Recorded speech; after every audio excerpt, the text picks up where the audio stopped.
from director Tim Burton, who never met a studio title card he couldn't darken.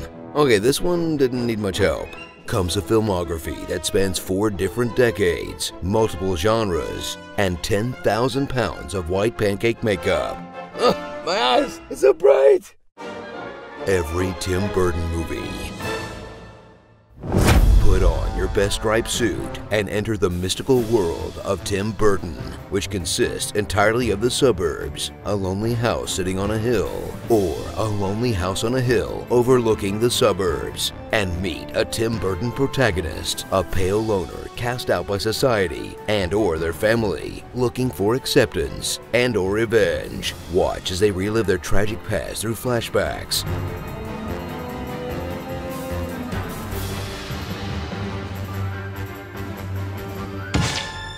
I'm sorry, I was having a flashback. These flashbacks happen often? Increasingly. Attend fancy parties, share the screen with a horror icon, or an actor playing a horror icon. Fall in love with an ethereal blonde. I'll keep the blondes in here. And finally overcome their terrible parents. He was a wonderful grandpa, but not such a great dad, you know? After that night, I didn't speak to my father again for 3 years. Your parents deserve to boil in hell's everlasting sulfur. All while dealing with an antagonist that's probably wealthy, overweight, or both. You'll be sorry, Pee-wee Herman! Jeez, what did fat rich people do to this guy? Journey into the mind of a director who's constantly journeying into his own mind. Can we do some kind of Freudian analysis of you and figure out where this comes from? You could try. As he uses tens of millions of studio dollars to exorcise his childhood demons. How strange were you as a child? From traumatizing memories. At school, nobody seemed to really like me. To childhood fears. I remember certain clowns. Wait till they get a load of me. No, wait!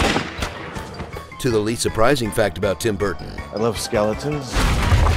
Okay, skeletons make sense, but what is it with Tim Burton and mouths? How about these?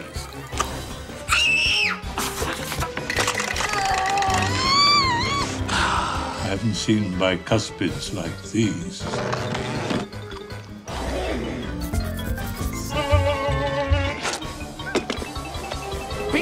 I've been lucky to make movies because I feel like I get to work out all of my psychological problems. Oh, sure. I have a yard full of dead trees and the city comes by, but Tim Burton does it and it's art. So before you see his latest circus-themed creation, relive the films of a director who gave birth to the big screen bat, directed one of the most iconic comedies of the 80s, one of the strangest dramas of the 90s, helped keep the art of stop-motion animation alive, and also made these movies, but is still best remembered for a film that he didn't even direct. What? What's this? What's this? It's not a Tim Burton movie, that's for sure. Probably starring pale-faced Johnny Depp, Lisa Marie, Helena Bonham Carter, Lisa Marie and Helena Bonham Carter. Awkward. Fear of commitment. Don! I will never marry you. I would never marry you. But I don't know if I want to marry Hamish. Do you, Lydia, take this bag? No! Graveyards, old gnarled trees, contraptions.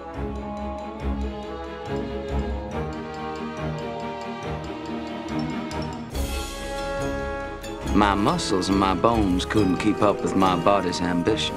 Severed hands. I have a present for you. I'm Fred's hand.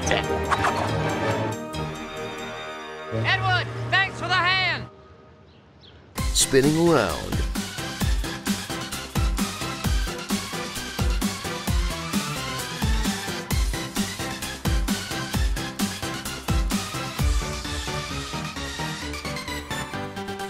Fairs and carnivals. Scary faces.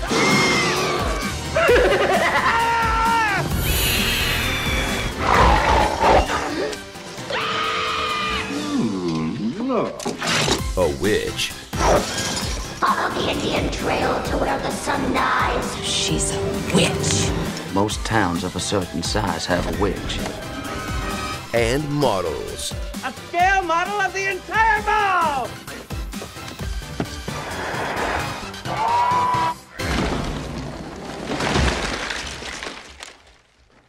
Nice f***ing models! Every Tim Burton movie. 18 movies and this guy still only made one sequel? Where's Beetlejuice 2? Bigger Fish, Bigger Eyes, Miss Peregrine's Other Home for Peculiar Children, Alice in Wonderland 2. Oh, they made that one, didn't they? Good call, Burton. You do you, man. The sharks have freaking laser beams attached to their heads. By the power of Grayskull, I am Captain Planet. My man. A knock-knock joke. Vegetables. Eat them to defeat them.